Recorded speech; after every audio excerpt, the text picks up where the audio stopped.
7 months and more than 12,000 miles. The class of 2024 has one final challenge to meet on the UCI Mountain Bike World Cup. Here in legendary Mont-Sainte-Anne, where history has so often been made, our riders have the chance to make their own history and take their place on the overall podium. It is the finale of an immense season, and I can promise you the action is going to be intense. So they leave the start-finish straight and head straight up one of the first of two monstrous climbs. Really, really heart-breaking ascent that before they hit the woods. It's extremely technical on the way back down. Lots of routes, very, very tight. Then the second of those big climbs up the lift line, another heartbreaker. And then they head into this little loop towards the finish. Two big asphalt straights to round the lap off through the tech zone and then back on the start-finish straight again. So there is an opportunity for riders to bring things back together. And they are off and racing. Xenofried, good start. It's the final UCI mountain bike cross-country Olympic World Cup of the season, and Evie Richards has led them off the line. Bad start for Candice Lill, just missed the pedal completely. She's drifted from that front row back to the third row. You can see riders further down the order getting tangled up. But it is Leah Schrievers who is out front. The young German rider has made a break for it and leads them up this first climb. And Ollie, this is an absolutely harrowing first climb out on the start loop. Yeah, I mean, they've made a slightly wider start loop just to spread the riders out, give an opportunity for riders to make up from the battle, but Candice Lill have an absolute shocker off the line. Five-way scrap for second and third position. Sevilla Blanc needs to finish ahead of Candice Lill if she wants to take second place in the overall UCI Mountain Bike World Cup. There's Mona Mitterwalder for Cannondale on 21 bike, just buried slightly in the pack. Isla Short on the Ghost Factory racing machine on the 45, moves round the outside. Yes, already just even in this slightly easier start loop, the technicality, and we had a lot of rain yesterday in the DH. But this place, honestly, from the top of the climbs, just tips you straight back down as we see through this actually pretty awkward berm section at race speed. They're quite tight, those corners. Yep, super tight as it drops down, and even this finish section, because the rest of the course looks so difficult, this one keeps dragging. It's a mixture of the grass, kind of steep sections, kind of 8–10%, and then it goes really steep when you're into the woods.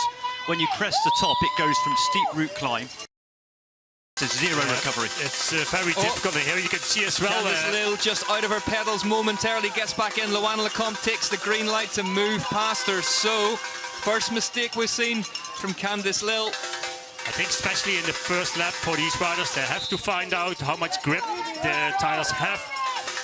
But I'm impressed about Candice Lill's start so far. Big rock slabs. Again, this will be slippy and another test for the riders. And again, the margin for error through here, you have to be, we got about 4 inches, the gap. And you can see as well, Candice Lill lost a little bit of time here in that descent. Now overtaken by Evie Richards. Yeah.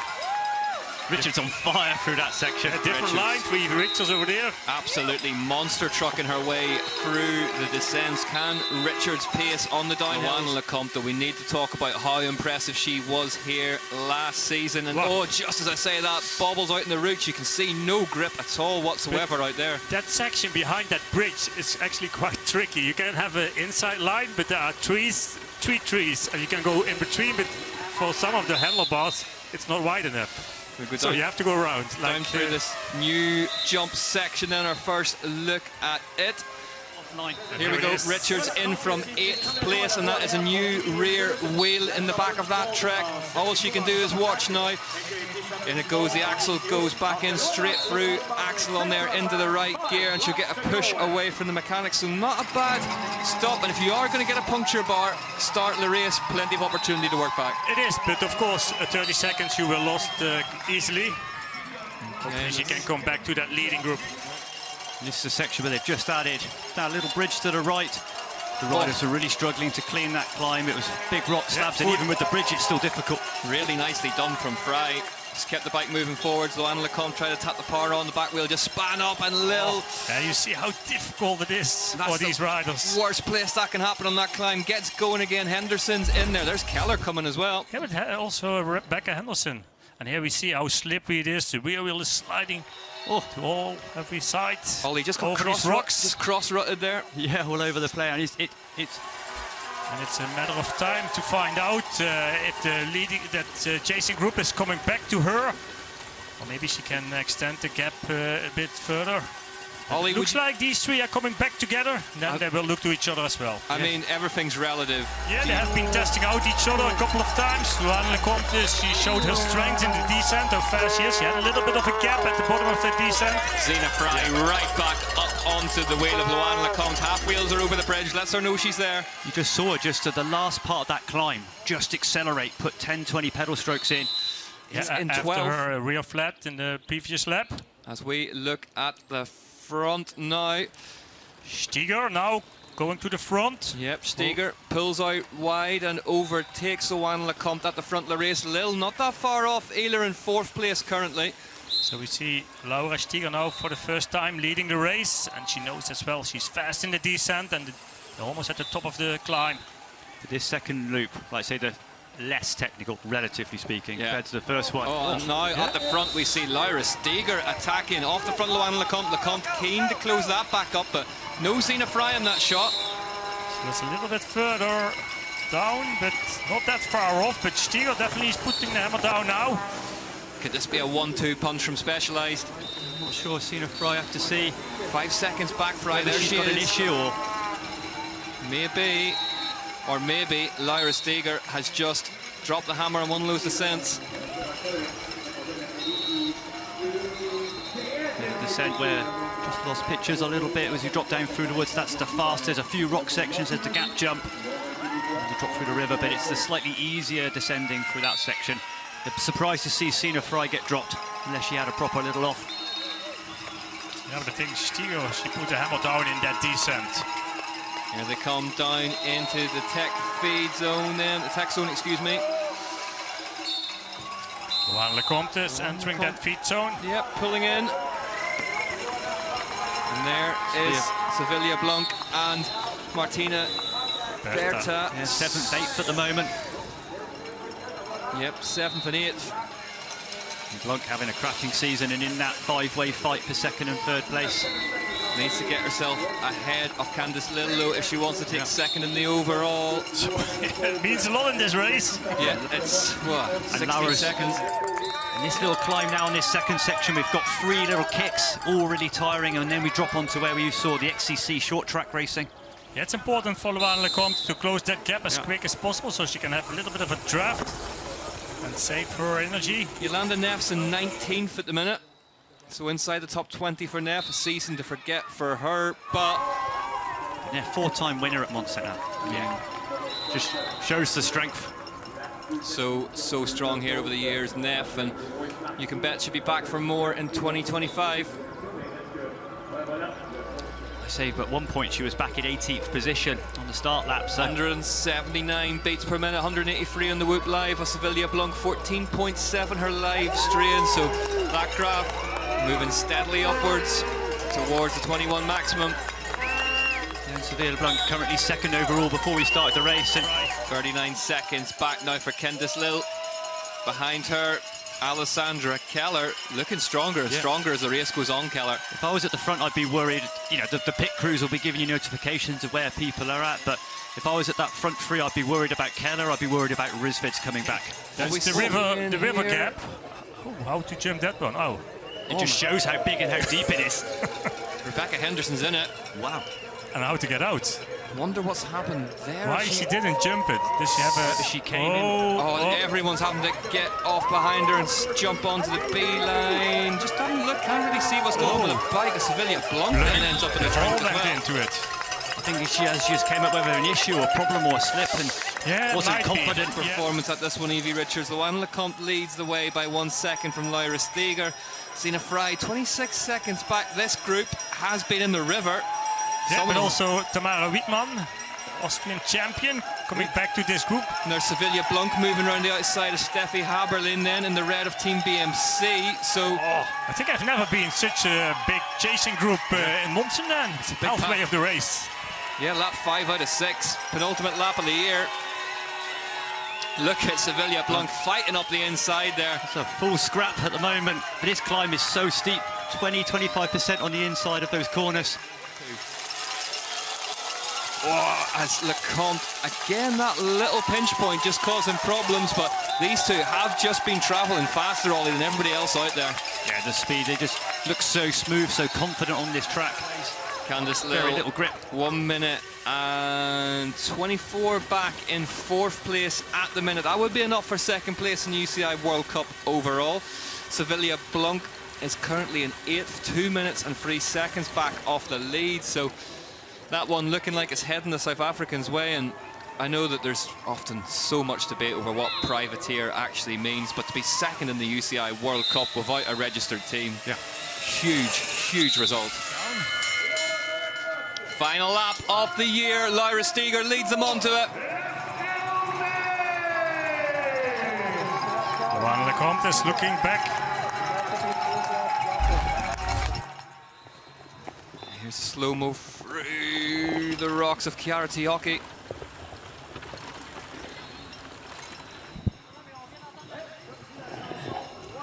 It shows how difficult it is for these riders here in Mont-Sainte-Anne. Sina Fry on 3rd place. Sina Fry takes the bell. There's Heberly, Steffi Heberly.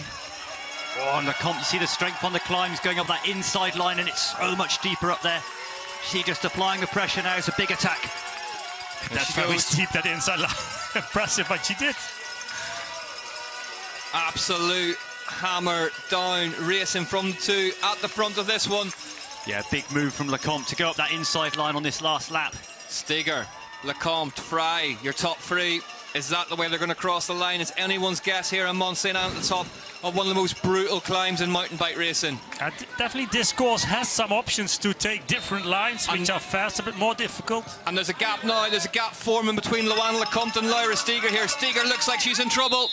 Yeah, Lecomte attacking on those really steep switchback sections, and we've still got quite a lot of climbing left to go before we crest. As Luana Lecomte judged this one to absolute perfection. Lecomte is doing at the moment, pushing hard. There's Luana Lecomte, how far back is Lyra Steger, looking like she's soft pedaling through here now. Ollie, this could be it. This is it, we're just cresting the climb now, then we've got that big descent, but you can see that Steger's just struggling to get the gear around, the legs are packing up. Lecomte's got the drive over the top.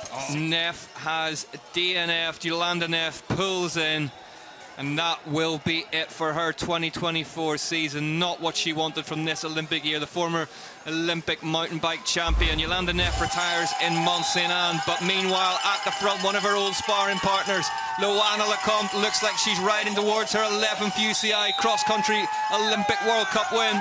You just got to keep smooth, but see she's not Steger that far coming off. back. Steger's pulled 6 seconds back on a descent alone. 10 seconds the gap now. Can't take your eyes off this one. Anything could happen here in Mont-Sainte-Anne on the last lap of the year. And we know as well that Steger is very fast on the next sections which are coming up. This one not done yet. Don't go anywhere. Luana Lecomte for Canyon Collective, the mouth open in the Pain Cave, going for her 11th UCI Cross Country Olympic World Cup win at the last race of 2024. As Lecomte drops in over that river gap for the last time, in real pain now, Luana Lecomte, but she knows that she needs to keep her focus. She needs to keep the rubber side down. A couple more difficult descents to go for Lecomte. Get that canyon to the finish line. She needs to build herself a buffer here for whenever they hit the asphalt, because Lyra Steger has a very powerful sprint finish on her. Luana Lecomte is about to take her 2nd cross-country Olympic win of the season at the last time of asking. What an attack from Lecomte on that climb. It has been an absolute masterclass from Luana Lecomte. The Frenchwoman is going to make it back-to-back cross-country Olympic UCI World Cup wins in Mont-Sainte-Anne. Luana Lecomte remains one of, if not the very best out there when the going gets technical. Behind her, Lyra Steger put up a brave fight.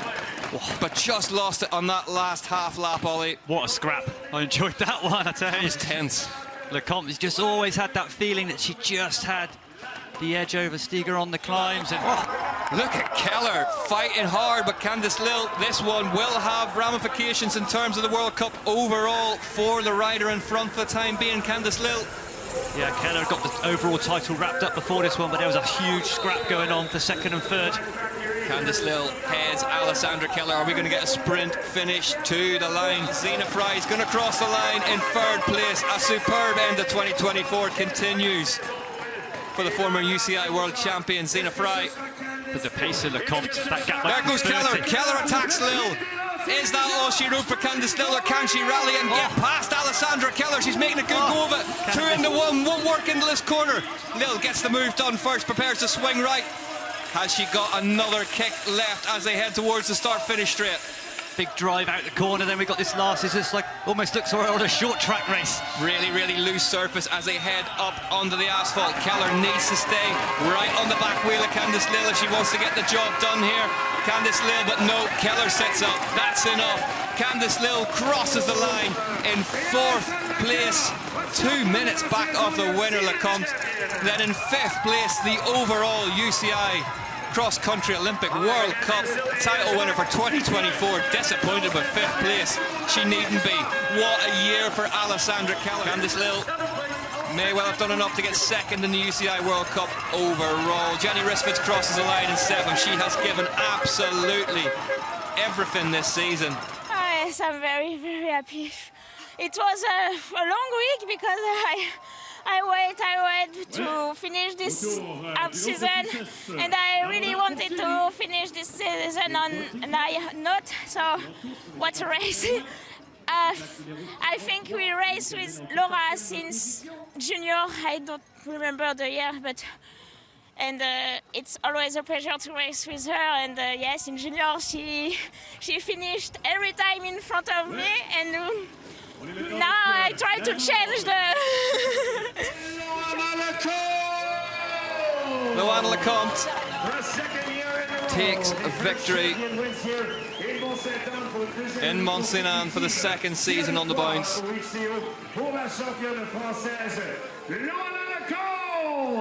And finishes what has been a dramatic year for her extremely strongly. Heads into the off-season in good shape.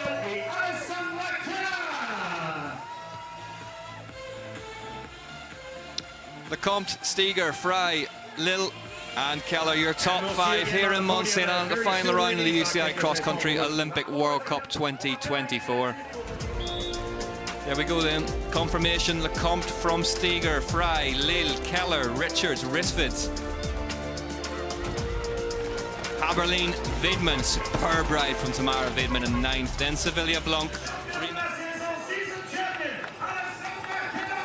Alessandra Keller is a 2024 UCI Cross Country Olympic World Cup overall title winner in the elite women's class.